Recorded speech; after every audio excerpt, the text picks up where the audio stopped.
Sawasdee krub. Good afternoon once again. Today is Wednesday, the 23rd of June, 2021, and this is the English language briefing of the daily press briefing, the English language summary of the daily press briefing here at the CCSA, as always.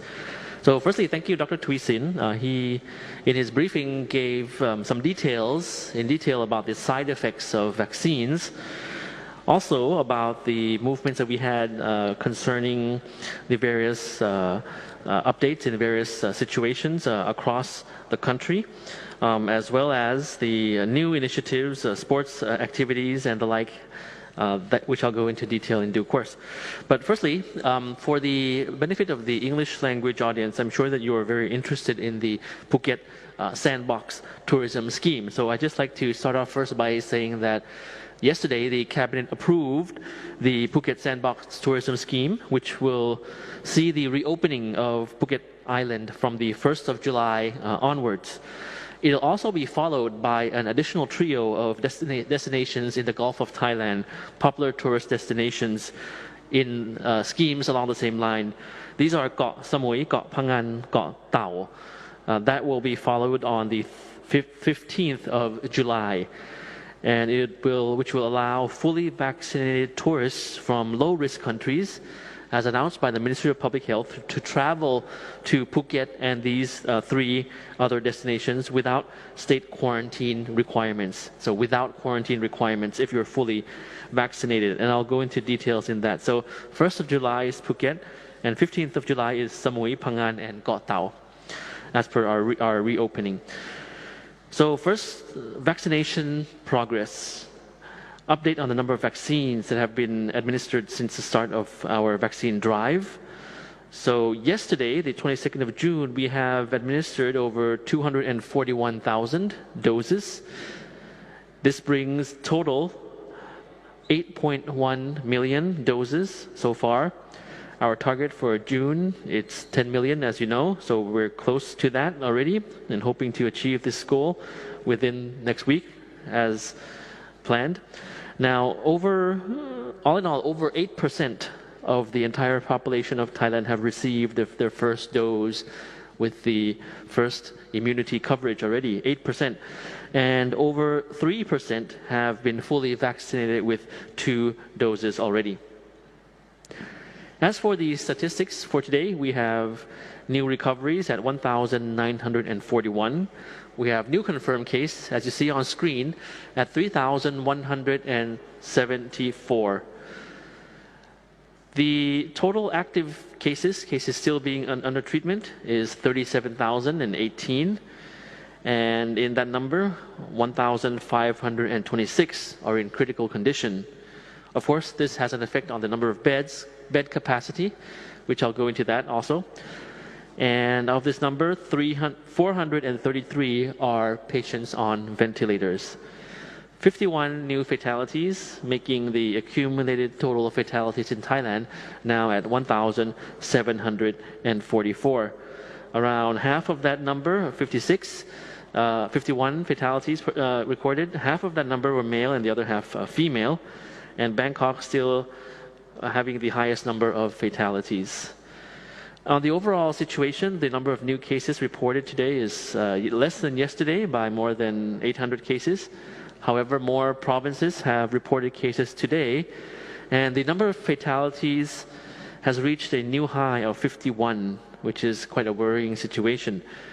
The number of cases in Thailand remains at around 3,000 plus per day, 3,000 cases per day, with most of the cases located in Bangkok and its periphery, as well as the southern part of the country. So in terms of the provincial distribution, we have on screen now the top 10 provinces that reported COVID cases today. First, number 1, you have Bangkok, and then followed by provinces you see on screen, such as Samut Prakan, Samut Sakhon, Songkhla, Chonburi, and the rest.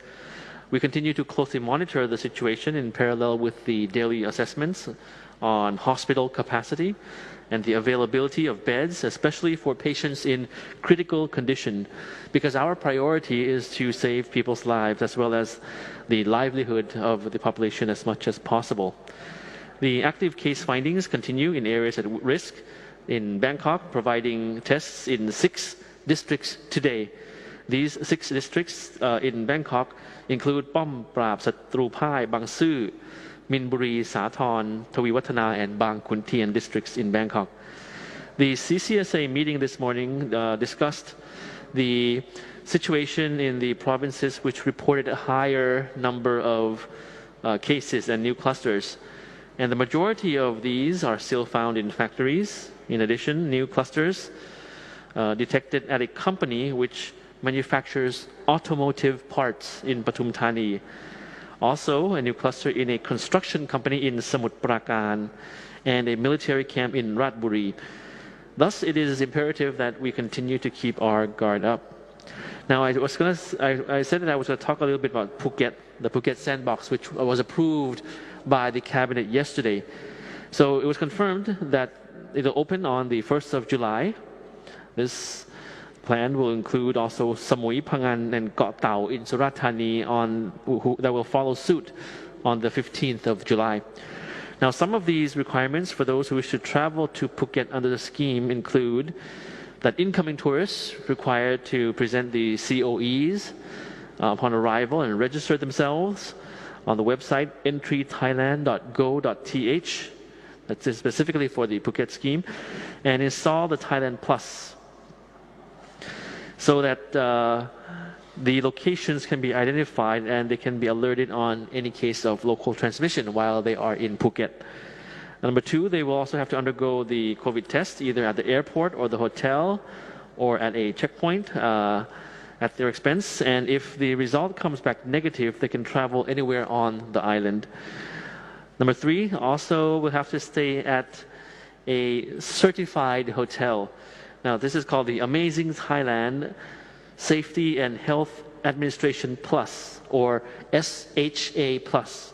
SHA Plus certified hotel for a minimum of 14 days staying at the hotel, but of course during the daytime you can travel all throughout Phuket. And of course this requirement for 14 days staying in the hotel at night and traveling within Phuket in the daytime, when you complete this already, you'll be allowed to travel to other provinces in Thailand. And the SHA Plus certified hotels are those which have passed the Health Ministry's control guidelines and those where at least 70% of their staff have already been fully vaccinated. So certified that the staff in these hotels are mostly fully vaccinated. In addition, the Phuket Provincial Authority has already set up a committee on immigration control to monitor foreign and domestic tourists entering and leaving the province. So ahead of the reopening of Phuket as a pilot destination, the governor has signed an order on the relaxation of measures in parallel with the government's announcement of general relaxation. So for Phuket in particular, effective on the 21st of June, certain premises were allowed to open, similar to the ones in Bangkok, but in line with the ones in the dark red zone. But of course, Phuket is in the yellow zone. So these include schools opening as usual, department stores, shopping centers operating as usual, restaurants open until 11 p.m., alcoholic beverages can be served, bars and pubs remain there, and the convenience stores and supermarkets are allowed to open as usual. Sports venues, beauty salons, snooker, billiard places, cinemas, and of course gathering of other activities must comply with the law. So all of this I mentioned is about Phuket, for Phuket. And also, I'd like to say that Dr. Thuisin also mentioned about an activity, a sports activity, which Thailand will be hosting. So as we continue to host these events, of course it will be under strict disease control measures. So during the 25th to the 27th of June, Thailand will be hosting the Beach Volleyball AVC Continental Cup after athletes from abroad have completed their organizational quarantine. This, of course, will be conducted with no spectators, no face-to-face physical spectators, and perhaps televised on television only. This is proof that we are doing our best to continue normal activities under a safe environment as much as possible. And you have on screen there just now some images, and this is about the division of the teams in terms of the competition that will be held on the 25th to the 27th of June. So on the left is the men's team, and on the right the women's team for the volleyball competition. Dr. Thuy-Sin also answered some questions just now posed by media on social media. One is about the information, the news that we have heard about the critical state of beds, the number of beds available in Thailand, especially for those who are in critical condition. So his reply was that there are new options being explored and will be used and will be taken into effect. Firstly is the use of existing infrastructure or hospitals of the Bangkok Metropolitan Administration. So there are already existing infrastructure, existing facilities already. What has to be done is that they have to put in the equipment in order to function as an ICU facility in terms of ICU beds needed, for example. Another option, of course, is also to fill in these new state-run facilities with more beds, to fill them in with personnel from private hospitals. So that will be a collaboration that will be done. So just before closing, I'd just like to mention about another infographic from the World Health Organization on why elderly or having comorbidities should get the COVID-19 vaccine. Here are 5 reasons why those of you in this group are advised to get the vaccine as soon as possible. Number 1, because you are classified as a top priority group. Number 2, because protecting yourself means protecting your family and loved ones. Number 3, because vaccines that have received WHO emergency use listing are considered safe and effective. Number 4, because the longer the virus circulates among us, the more it will have a chance to mutate and decrease the effectiveness of current vaccines. And number five, because the vaccine is one more tool to help end the pandemic along with the various measures that we have announced already. So just a shout out. Firstly, I perhaps had not mentioned this before, but to the staff of international organizations and embassies. Now, these staff, maybe local staff or Thai staff, I'd just like to recognize your role in the importance of your role in providing information about the situation to the various international organization representatives or foreign embassies in Thailand. A lot of the information, the news may be more available in Thai, and I'm sure I've heard that many of you have made use of the briefing that we have today, either in Thai or in English. And many of you have used the Thai language information to report and to summarize to the various international organization representatives and embassies in Thailand.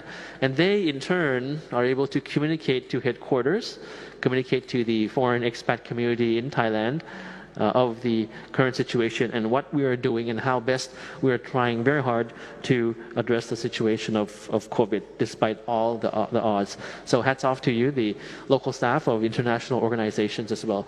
We've received a lot of cooperation from many agencies. As you know, mostly we have information from the World Health Organization to end off our briefing. We also have had a lot of cooperation from other organizations as well in the United Nations, in the United Nations field, as well as many other embassies have been communicating well with the Ministry of Foreign Affairs on how to improve and develop new initiatives as well in terms of vaccines, in terms of all the things that we have to do to take care of foreign citizens in Thailand as well as the Thai nationals living here. So thank you very much for your attention, and we'll see you again tomorrow. สวัสดีครับ